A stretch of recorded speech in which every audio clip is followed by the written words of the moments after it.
Na década de 1940, aparelhos de TV eram pesados como máquinas de lavar. Os rádios eram muito grandes para se carregar e computadores ocupavam salas inteiras. Isso porque funcionavam com válvulas eletrônicas. Esses tubos controlam o movimento de elétrons em um espaço sem matéria ou vácuo. Sua capacidade de controlar elétrons os torna úteis como interruptores. Quando o tubo de vácuo recebe um sinal de controle, ele gera uma corrente elétrica. Quando o sinal para, a corrente também para. Mas os tubos de vácuo não eram confiáveis porque se queimavam com frequência. Eles também consumiam muita energia e geravam muito calor. Os tubos de vácuo eram grandes e não podiam ser miniaturizados.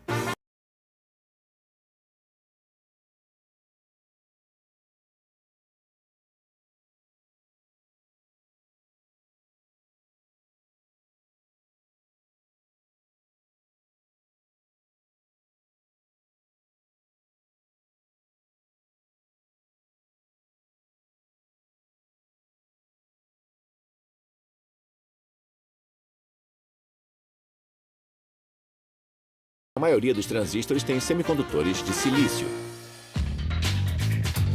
Quando são resfriados, os semicondutores agem como isolantes e não conduzem corrente. Quando são misturados com impurezas, conduzem mais corrente. Como são produzidos para conduzir corrente ou não, podem ser usados como interruptores em computadores e amplificadores de equipamentos de som. Após muitos testes, Shockley, Bardeen e Breton tiveram sucesso em 1947. Eles amplificaram uma corrente elétrica quando entrou em contato com um semicondutor de cristal de germânio. Esta amplificação ficou conhecida como efeito transistor, e em 1956 o grupo recebeu o Prêmio Nobel de Física pela descoberta. Os transistores se tornaram o componente-chave de quase todos os aparelhos eletrônicos, como rádios, telefones e computadores. Produzidos como um componente individual, eles eram conectados a outros componentes eletrônicos, gerando os circuitos transistorizados, que eram menores, mais rápidos e mais complexos do que os circuitos de válvula eletrônica.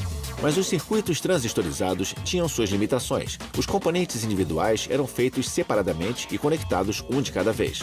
Fazer os circuitos era trabalhoso e caro, com resultados não confiáveis. Em 1958, o engenheiro Jack Kilby, especializado em circuitos eletrônicos, resolveu o problema quando começou a trabalhar na Texas Instruments. A solução era reunir todos os componentes necessários em um único semicondutor. Kilby propôs que todo o circuito elétrico, incluindo transistores, poderia ser feito do próprio material semicondutor.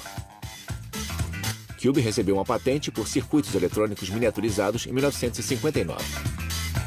Ao mesmo tempo, Robert Noyce desenvolveu um aparelho similar chamado circuito unitário para a empresa de semicondutores Fairchild, na Califórnia.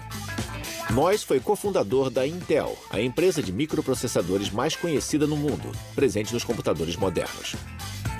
Hoje, Noyce e Kilby são considerados co-inventores do que ficou conhecido como circuito integrado. Kilby e seus colegas da Texas Instruments colocaram em uso o circuito integrado em 1967, quando inventaram a primeira calculadora eletrônica portátil. Kilby e Noyce deram as bases para a moderna tecnologia do microchip, quando provaram que componentes eletrônicos grandes e complexos podem ser miniaturizados em semicondutores. O microchip, um pequeno pedaço de silício com um grande número de circuitos integrados, tornou inúmeras inovações possíveis. Quase todo aparelho moderno que usa eletricidade contém um microchip. Em 60 anos, engenheiros fizeram extraordinários avanços no campo da eletrônica. Ainda assim, pouco mudou nos princípios básicos dos microchips nos últimos 30 anos. Hoje, um único microchip tem milhões de transistores. E todos eles cabem na ponta de um dedo.